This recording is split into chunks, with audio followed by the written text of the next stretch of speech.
Scoperta industria dolciaria abusiva, arrestato titolare che è anche accusato di furto di energia elettrica, usati anche prodotti alimentari scaduti. Incidente stradale sulla strada statale 115, muore una 59enne di Licata, 4 feriti. Il sindaco di Palma di Montechiara ha nominato nuovo assessore del consigliere comunale Acri e subentra al dimissionario Pace. Maddalusa, tra i luoghi del Cuore Fai si può votare fino al 15 dicembre. Accademia Michelangelo di Agrigento organizza estemporanea di pittura aperta a tutti.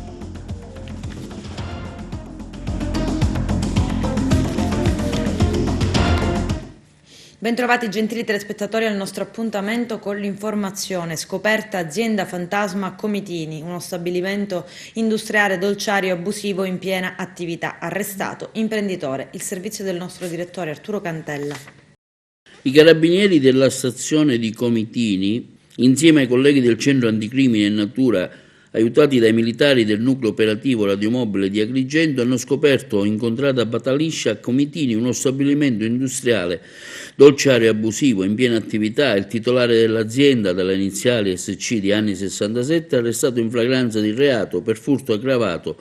Era anche collegato abusivamente alla presa elettrica pubblica. Il provvedimento è stato convalidato dal GIP del Tribunale di Agrigento, che ha disposto l'obbligo di presentazione alla Polizia Giudiziaria per 3 volte alla settimana. Diverse le contestazioni mosse nei suoi confronti. Lo stabilimento, sviluppato su una grande superficie, era munito di celle frigorifere e forno industriale, benché iscritto nel registro delle imprese, era sconosciuto alle autorità competenti al rilascio delle autorizzazioni igienico-sanitarie. Gli addetti erano privi di autorizzazione igienico-sanitaria alla produzione di alimenti destinati al consumo umano e ne avevano una scaduta di validità ormai da tempo. Nelle 3 celle frigorifere dell'opificio erano contenuti prodotti alimentari non tracciati, prodotti alimentari in cattivo stato di conservazione, prodotti alimentari scaduti con etichettatura non conforme o incompleta, ovvero inesatta, per un peso complessivo di oltre 3 tonnellate e mezzo pronti per la commercializzazione. Nel magazzino inoltre delle derrate da destinare alla preparazione degli alimenti, oltre a 4 tonnellate di riso, stivati prodotti alimentari scaduti per un peso complessivo di chilogrammi 131. Nonostante la mancanza delle autorizzazioni, l'azienda custodiva la documentazione della cospicua filiera di barre e pasticcerie rifornite. Per questi motivi il titolare infatti è stato denunciato alla Procura della Repubblica di Agrigento per la violazione dell'articolo 515 del Codice Penale, frode nell'esercizio del commercio, e dell'articolo 516, vendita di sostanze alimentari non genuine come genuine, per avere detenuto alimenti in cattivo stato di conservazione. Lo stabilimento, con tutto il suo contenuto che fa parte degli alimenti già pronti per lo smeccio, ha un valore stimato di 35.000 euro ed è stato posto sotto sequestro. In corso la quantificazione delle sanzioni amministrative che verranno comminate dalle autorità competenti in materia sanitaria. I carabinieri hanno guardato a fondo, hanno scoperto altresì che lo stabilimento industriale si riforniva abusivamente di energia elettrica e, coadiuvati dal personale Enel, hanno scovato il complesso sistema di cavi interrati realizzato dal titolare dell'azienda per collegare il sito produttivo e l'annessa abitazione direttamente alla rete elettrica posta lungo la strada che attraversa la contrada. L'uomo quindi arrestato in flagranza per furto aggravato al termine dell'udienza per la convalida al GIP presso il Tribunale di Agrigento, si è visto applicare la misura cautelare dell'obbligo di presentazione 3 volte alla settimana alla Polizia Giudiziaria. Le indagini proseguono al fine di identificare gli appartenenti alla filiera servita dallo stabilimento abusivo e recuperare il prodotto alimentare privo dei requisiti di sicurezza per il consumatore già distribuito. I carabinieri della compagnia di Canicattì, in particolare quelli della stazione di Comitini, in collaborazione con i militari del centro anticrimine e natura di Agrigento, hanno scoperto uno stabilimento industriale dolciario completamente abusivo, uno stabilimento fantasma. Lo hanno trovato in una contrada di Comitini. All'interno di questo stabilimento c'erano 4 persone che lavoravano senza alcuna autorizzazione. Lo stabilimento è risultato privo di qualsiasi autorizzazione in materia sanitaria, in piena attività, già pronto per far fronte alle esigenze delle prossime festività. All'interno dello stabilimento sono stati sequestrati generi alimentari già pronti per il commercio, un quantitativo di circa 3 tonnellate e mezza, oltre a 130 kg di generi alimentari pronti per essere manipolati per la produzione, questi completamente scaduti. Il titolare del centro di questo stabilimento è stato tratto in arresto in flagranza di reato, in quanto i carabinieri hanno scoperto che aveva interrato con un cavo elettrico il collegamento per rifornire direttamente lo stabilimento industriale con la rete elettrica pubblica che corre lungo la strada della contrada. A questa persona, l'indagato, è stata applicata la misura cautelare della presentazione alla polizia giudiziaria. In questo momento siamo alla ricerca di quanti degli operatori commerciali che si rifornivano da questo stabilimento fantasma, uno stabilimento che, ripeto, produceva generi alimentari per bar e pasticceria, dolce e salato in grande quantità. L'appello che lanciamo a questi operatori commerciali del territorio che si sono riforniti da questo stabilimento di restituire o almeno provvedere direttamente a distruggere, dandocene notizia, questi generi alimentari che sono stati comprati. Spaventoso incidente lungo la strada statale 115 tra Palma di Montechiaro e Licata, che ha visto scontrarsi frontalmente un furgone e un'auto. Il bilancio di una vittima, Maria Assunta Candiano, 59enne, originaria di Licata, e 4 feriti. L'incidente è avvenuto poco prima di Palma di Montechiaro, andando da Agrigento verso Licata. La vittima era sull'auto insieme alla figlia, che è rimasta ferita. 2 gli uomini rimasti feriti che erano all'interno del furgone. Una quarta persona a bordo di un'altra auto, per evitare di urtare i 2 veicoli incidentati, è finita fuori strada. Non si riportano ferite gravi. Il sindaco di Calamonaci, Pino Spinelli, è stato ferito con un fendente ad una spalla da un uomo di mezza età con problemi psichici. L'uomo si è presentato in comune per reclamare un certificato ed ha iniziato ad urlare quando, per un problema di connessione del sistema, l'impiegato non ha potuto fornire il documento. Il sindaco, che è un infermiere, si è avvicinato per riportarlo alla calma, ma lui ha afferrato un tagliacarte da scrivania e lo ha colpito alla spalla. L'uomo è stato bloccato e portato in ospedale a Sciacca proprio dal sindaco Spinelli e sottoposto al trattamento sanitario obbligatorio. Il sindaco, ferito in modo lieve, è stato medicato. L'aggressore, originario di Calamonaci, era arrivato qualche ora prima dalla Francia, dove abita da diversi anni. Ha affrontato il viaggio sulla sua bici, secondo quanto hanno ricostruito in paese. Canicattì, Aragona e Favara piangono ancora vittime del Covid-19. Sono 3 le persone decedute in provincia di Agrigento nelle ultime 24 ore. Lo si evince dal consueto bollettino dell'ASP Agrigentina. Sono invece 156 nuovi positivi, che portano il totale a 2.646 contagiati e 8 ricoveri, che fanno salire a 79 le persone ospedalizzate. Gli agrigentini che si trovano in degenza ordinaria subintensiva sono 58, tanti quanti erano sabato scorso. Calano fortunatamente le persone ricoverate in terapia intensiva, che oggi sono 5 complessivamente. Un altro cellulare è stato ritrovato dagli agenti della polizia penitenziaria all'interno del carcere Petrusa di Agrigento. È il secondo episodio che si verifica nel giro di pochi giorni. Il cellulare era stato nascosto da un detenuto nella sezione alta sicurezza sotto un materasso. L'uomo è stato denunciato. Proprio la settimana scorsa un analogo episodio si era verificato proprio in un'altra cella della stessa sezione. Un microcellulare era stato trovato nella disponibilità di un detenuto per mafia. 16 persone sono state arrestate dai carabinieri del comando provinciale di Catania nell'ambito di un'operazione antidroga che ha scombinato 2 bande che agiscono sulla stessa piazza di spaccio di cocaina e marijuana a Gravina di Catania e Mascalucia. La caratteristica dei 2 gruppi è quella di essere a composizione familiare, che le donne avevano un ruolo nel nascondere la sostanza stupefacente e tenere la contabilità. Le indagini erano state avviate dai carabinieri di Gravina su 2 gruppi criminali, uno diretto da Giuseppe Giuseppe Nicolosi, detto Kawasaki, l'altro da Roberto Cerami, che si spartivano il territorio per la vendita di cocaina e marijuana. Il primo, sospettando di essere controllato dai carabinieri, ha cercato e trovato delle cimici vicino all'area di spaccio da lui gestita. Un altro indagato, nel tentativo di distruggere eventuali telecamere nascoste, ha appiccato fuoco a un'area verde che si è propagato e ha reso necessario l'intervento dei vigili del fuoco per domarlo. 12 dei destinatari del provvedimento cautelare sono stati condotti in carcere tra gli arresti domiciliari. Un 16° indagato è attualmente all'estero. Nei confronti degli indagati i carabinieri hanno eseguito un'ordinanza di custodia cautelare emessa dal GIP su richiesta della Procura distrettuale di Catania, che ipotizza l'associazione finalizzata al traffico di sostanze stupefacenti. L'odierna attività di indagine, coordinata dalla Procura della Repubblica Direzione Distrettuale Antimafia di Catania, nasce da acquisizioni info-investigative dell'Arma dei Carabinieri che vedono su via Francia una fiorente piazza di spaccio.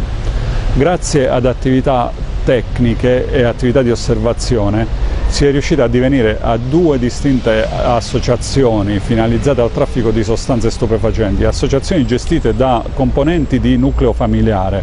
La particolarità di questa attività è che le donne di questi nuclei familiari gestivano sia l'occultamento della sostanza stupefacente che la contabilità. Insospettiti per i numerosi rinvenimenti di sostanza stupefacente, gli odierni indagati hanno cercato di distruggere apparecchiature di captazione audio-video dando fuoco alla boscaglia presente davanti al complesso popolare di via Francia.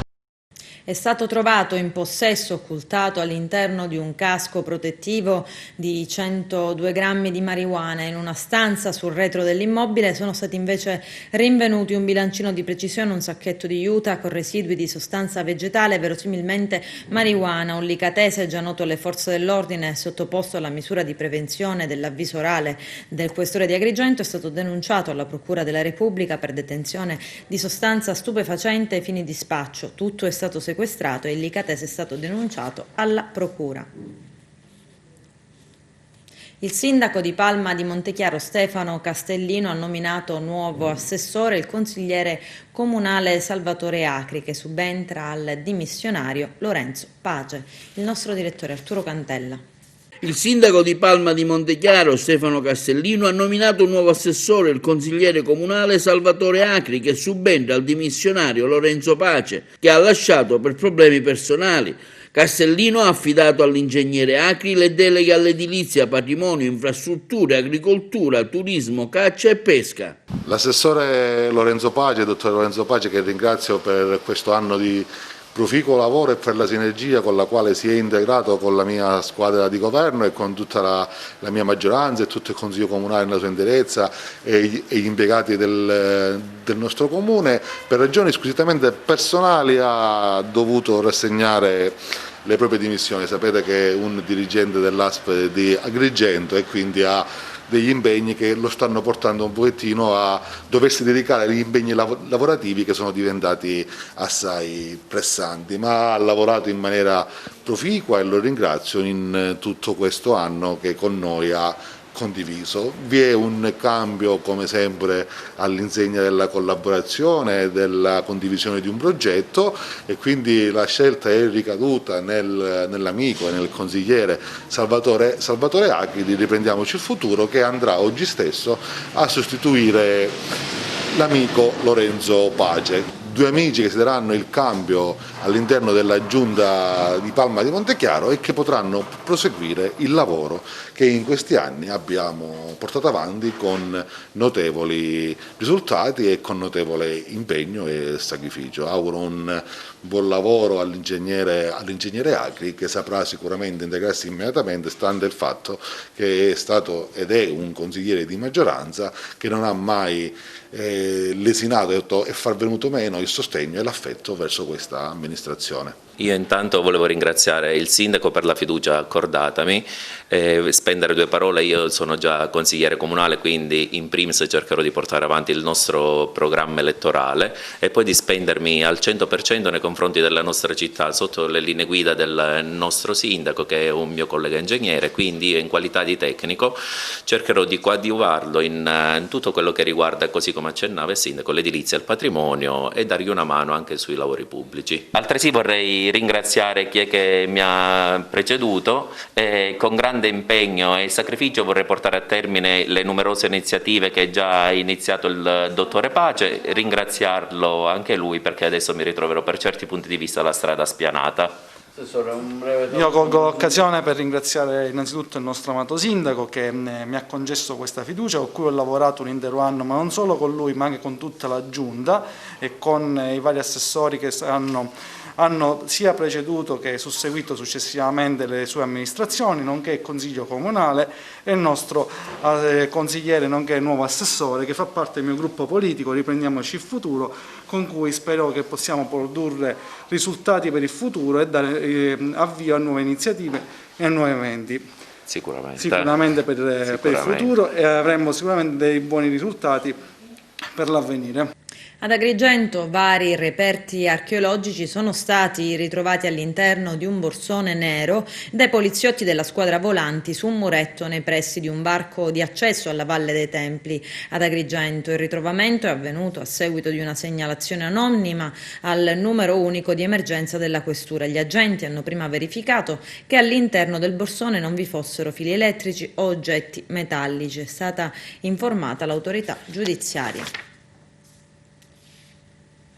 Una coppia di Termini Imerese in provincia di Palermo, 46 anni lei, 42 lui, è stata arrestata dalla polizia postale per violenza sessuale, adescamento di minorenni e divulgazione e detenzione di immagini video a contenuto pedopornografico nell'ambito di un'inchiesta coordinata dalla Procura di Palermo. Le indagini sono state avviate dalla Polizia Postale di Palermo e Catania e dal Centro Nazionale di Contrasto alla Pedopornografia Online, dopo il ritrovamento il 27 agosto scorso in casa della coppia di 100.000 file di immagini e video di pornografia minorile nell'ambito di investigazioni della Polizia Postale di Torino. Gli investigatori hanno successivamente scoperto che l'uomo, con la complicità della convivente, avrebbe adescato giovanissime vittime online utilizzando 3 profili social falsi, 2 di ragazzini e l'altro di una blogger molto nota tra i teenagers, inducendole a compiere e ad assistere ad atti sessuali. I giudici del Tribunale del Riesame di Agrigento, presieduto da Alfonso Malato, hanno confermato quanto deciso dal GIP del Tribunale Luisa Turco sul no al dissequestro di una società del gruppo Pelonero, attraverso la quale si gestisce un punto vendita di Favara nell'ambito dell'inchiesta sul presunto crack del gruppo. I giudici, pronunciandosi sulla richiesta dell'avvocato Daniela Posante, hanno ritenuto che, nonostante il Tribunale del Riesame abbia annullato le 10 ordinanze agli arresti domiciliari a carico di 9 componenti della famiglia Sferrazza, vi siano ancora esigenze cautelari che giustificano il sequestro di quote sociali, beni aziendali, merci e rapporti finanziari. Banda spaccaossa, 16 condanne e 7 assoluzioni. La vicenda riguarda una serie di truffe alle assicurazioni per falsi incidenti stradali simulati con fratture che alcuni dei coinvolti accettavano di farsi procurare. C'è il servizio. Tu l'hai fatto solo per le 1.000 euro o per l'ultimo i soldi quelli grossi? Io penso che voi l'avete fatto per i soldi finali, giusto? Quelli grossi? Sì. Ecco. Io penso perché io ho un vero niente. Io non vedo né cosa sei e per i medicinali pensiamo neanche, per i visiti veniamo a pigliare neanche. E perché non parli con l'avvocato che è venuto da te l'avvocato? Ossa rotte e finti incidenti per truffare le assicurazioni. Avrebbero approfittato di persone disperate, disposte pur di incassare poche centinaia di euro a farsi spaccare braccia e gambe per simulare finti incidenti e truffare le compagnie assicurative. Davanti al GUP Marco Gaeta si è chiuso con 22 condanne, di cui 6 patteggiamenti e 5 assoluzioni, un altro dei processi nato dalle inchieste sui cosiddetti spaccaossa, scaturito dal blitz contra Fides messo a segno il 15 aprile dello scorso anno dalla Guardia di Finanza della Polizia Penitenziaria del carcere Pagliarelli, nell'indagine coordinata dal procuratore aggiunto Sergio De Montis e dai sostituti Francesca Mazzocco ed Andrea Zoppi. Tre degli imputati principali ritenuti a capo delle bande di truffatori hanno risposto alle domande dei magistrati, aiutandoli così a chiarire i contorni di diversi episodi. Si tratta di Antonino Di Gregorio, che è stato condannato a 9 anni e 8 mesi, Patrizia Alaimo, alla quale sono stati inflitti 4 anni e 4 mesi, e di Ermanno Campisi, condannato a 4 anni. La sentenza è stata emessa con il rito abbreviato. Il giudice ha anche disposto che gli imputati risarciscano le parti civili.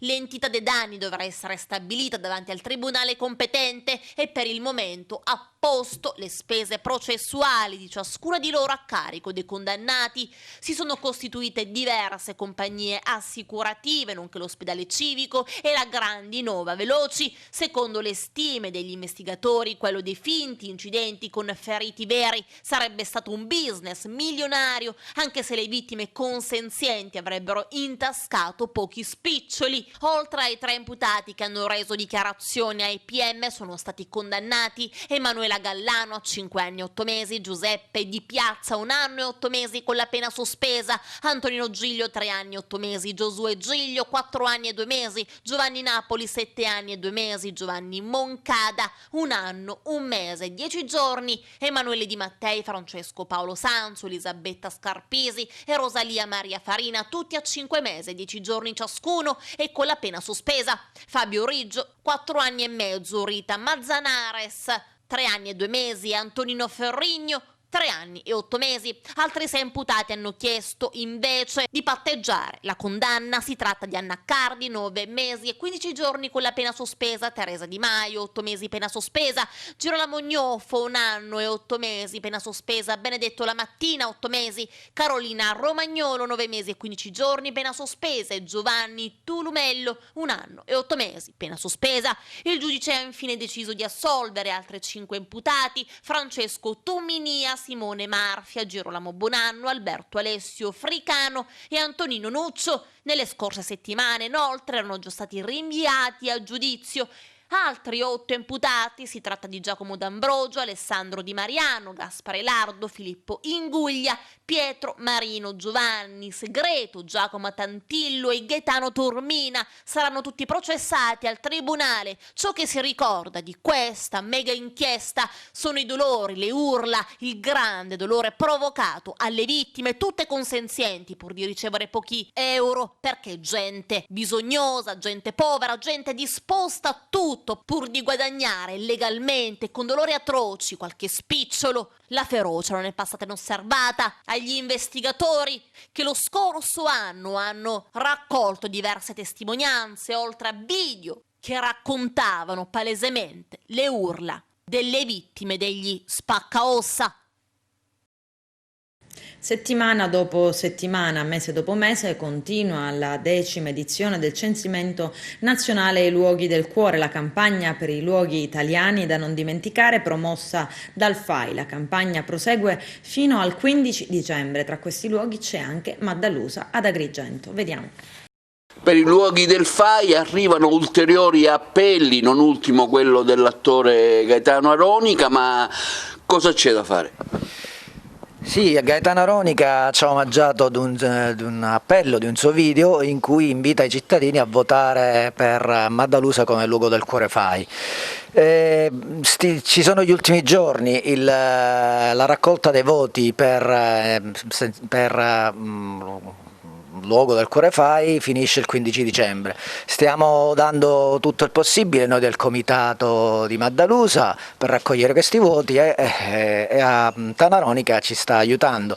Io con questo video e con gli altri appelli, sia io che gli altri del comitato, che tante altre persone che hanno a cuore Maddalusa, il boschetto e la spiaggia, stiamo invitando tutti i nostri concittadini, conoscenti da tutte le parti del mondo veramente, assolutamente a iscriversi al FAI, a dare il voto per salvaguardare questo boschetto e per magari valorizzarlo, perché è una risorsa immensa sia dal punto di vista del verde in quanto boschetto, sia dal punto di vista complessivo naturalistico, visto che è una spiaggia meravigliosa e che si sta erodendo sempre e sempre di più.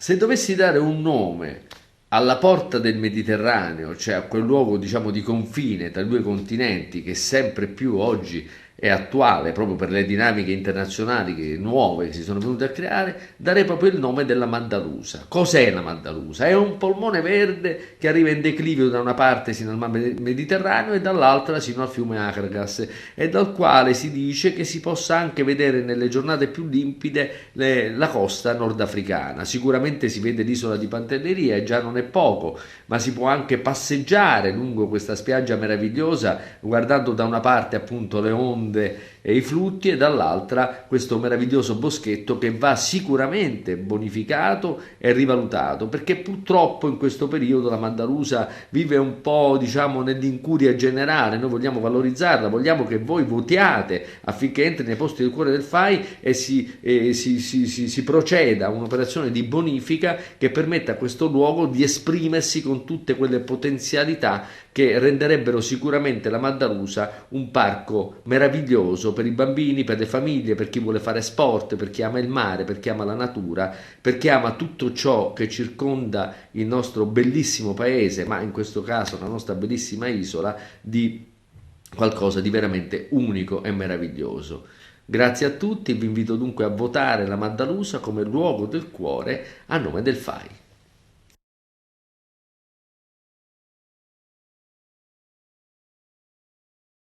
Adesso c'è la pubblicità, a tra poco vi aspetto. L'Accademia di Belle Arti Michelangelo di Agrigento, istituzione universitaria ad alta formazione artistica, organizza un'estemporanea di pittura intitolata Natale in via Atenea ad Agrigento, che si terrà sul corso principale della Città dei Templi nei giorni 22, 23 e 24 dicembre dalle ore 10 alle ore 16 di ciascuna delle 3 giornate. La manifestazione è patrocinata dal Comune di Agrigento. Sono invitati a partecipare all'evento non solo allievi ed ex allievi dell'Accademia, ma tutti gli artisti che lo desiderano, di almeno 18 anni, anche non agrigentini. La partecipazione alla manifestazione è gratuita, il tema è libero. Ogni partecipante dovrà fornirsi autonomamente dei mezzi e degli strumenti per eseguire la propria opera ed anche del relativo cavalletto per esporla sulla predetta via Atenea. La tela, formato 50x70, verrà donata dall'Accademia, ma è possibile l'uso di tele o piani di altre misure. Si consiglia l'uso di colori acrilici, ma sarà possibile operare anche con altre tecniche. Le opere ultimate dovranno essere consegnate alla sede dell'Accademia di Belle Arti di Agrigento in via Bacbac numero 7. Tutte le opere realizzate si intendono donate all'Accademia organizzatrice, che le consegnerà per esposizione negli uffici del Comune di Agrigento o di altri enti. A Montevago sono stati consegnati i lavori di catalogazione e restauro della vecchia chiesa madre distrutta dal sisma del 68. Il finanziamento complessivo dell'assessorato regionale alle infrastrutture ammonta a circa 750.000 euro. Vediamo. Finalmente, dopo un lunghissimo iter che dura da quando, si può dire, sono diventata sindaco della comunità di Montevago, oggi abbiamo fatto la consegna dei lavori all'impresa che se li ha aggiudicati, e grazie a tutti per la collaborazione, all'ufficio tecnico per l'impegno messo, all'architetto Alfonso Cimino, che sarà poi il direttore dei lavori, e mi auguro che Montevago veda presto questo luogo rinascere attraverso la messa in sicurezza di una parte di quella che una volta fu la nostra suontuosa chiesa madre. Seguiremo mano a mano i lavori, partiranno subito, partiranno immediatamente, sarà nostra cura aggiornare su quello che sarà l'evoluzione del lavoro stesso. Ricostruzione della chiesa madre di Montevago lì dove era e com'era attraverso un processo di anastilosi, rimontando quindi quelle pietre che sono cadute dopo quel tragico evento del 1968. Oggi con questo primo progetto stralcio, possiamo definirlo anche un progetto studi, è quello di andare a catalogare e togliere le pietre crollate col terremoto, catalogarle, studiarle per una possibile ricostruzione per anastilosi, quindi come un puzzle, ricostruendo tutti gli elementi architettonici crollati. In questo primo stralcio, oltre a questo studio, vi è anche la possibilità di poter rendere immediatamente fruibile la pianta della ex chiesa con una nuova pavimentazione, vedendo anche quello che è rimasto della precedente e con una illuminazione per essere fruita di sera, consolidando e quindi mettendo in sicurezza gli elementi residuali che sono rimasti in piedi, parte di alcune colonne, parte di alcune muri perimetrali. Oggi è una giornata memorabile perché dopo dal 68 a giorni rivedremo nuovamente dare vita a questa bella chiesa madre, quindi siamo molto felici e molto contenti per questo inizio di lavori, quindi speriamo che a breve poi vedremo il risultato finale, quindi rendere nuovamente fruibile la pavimentazione e quindi rivivere un attimino quello che era all'epoca dei fatti questo bellissimo Duomo. Il Parlamento europeo a Bruxelles si illumina di verde contro la pena di morte. Vediamo. Le esecuzioni capitali rappresentano un fallimento totale dello Stato di diritto, perché sono irrevocabili, come spesso dimostrato possono essere inflitte anche a innocenti. Ma soprattutto la storia ci insegna che questa sanzione non costituisce un valido deterrente contro i crimini. Piuttosto finisce per svalutare il valore della vita, che invece costituisce la premessa per favorire le relazioni sociali, i rapporti fra gli Stati. Come sapete, le istituzioni europee, in particolare il Parlamento europeo, sono da sempre in prima linea, perché non può esserci Europa senza il rispetto della vita, senza la dignità delle persone, senza il pieno riconoscimento giuridico del suo primato. Oltre ad avere più volte condannato questa pratica, il Parlamento europeo si è ripetutamente adoperato contro la pena di morte, ha sostenuto l'adozione in seno all'Assemblea Generale delle Nazioni Unite di diverse risoluzioni sulla moratoria delle esecuzioni capitali. È necessario tuttavia continuare, coinvolgere i cittadini, le opinioni pubbliche rispetto a un tema al quale non possiamo restare indifferenti. Ma dobbiamo tenere alta l'attenzione, vigilare e fare in modo che in nessun angolo del pianeta, per quanto lontano, il diritto alla vita venga calpestato. Non potrà esserci piena giustizia nel mondo fino a che non verrà bandita l'uccisione di esseri umani. Incrementare i mezzi pubblici con quelli privati, in questo caso parliamo dei taxi, la proposta del Movimento 5 Stelle di Messina. Vediamo.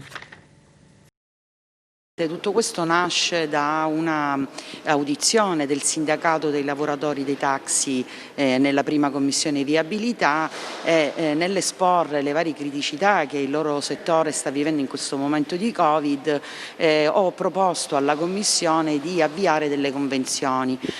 La proposta ovviamente è stata accolta dall'Aula, quindi oggi è una proposta di commissione presentata attraverso un atto di indirizzo al sindaco in qualità di sindaco del Comune di Messina e di sindaco della città metropolitana e anche al Presidente del Consiglio affinché si attuino, così come previsto dallo stesso testo unico degli enti locali, che consente al pubblico e al privato, per migliorare le prestazioni dei servizi, fare convenzioni.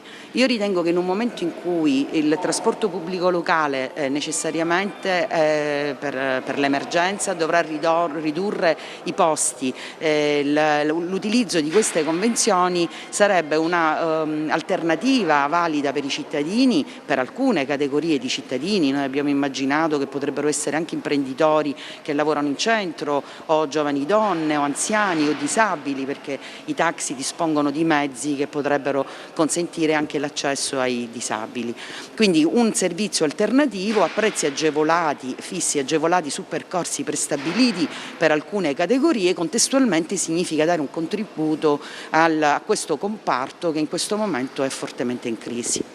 Serve che l'amministrazione accolga il nostro atto di indirizzo, convochi il comparto dei taxi e avvii delle convenzioni, poi sulle modalità quello ovviamente spetta a loro poi concordarlo.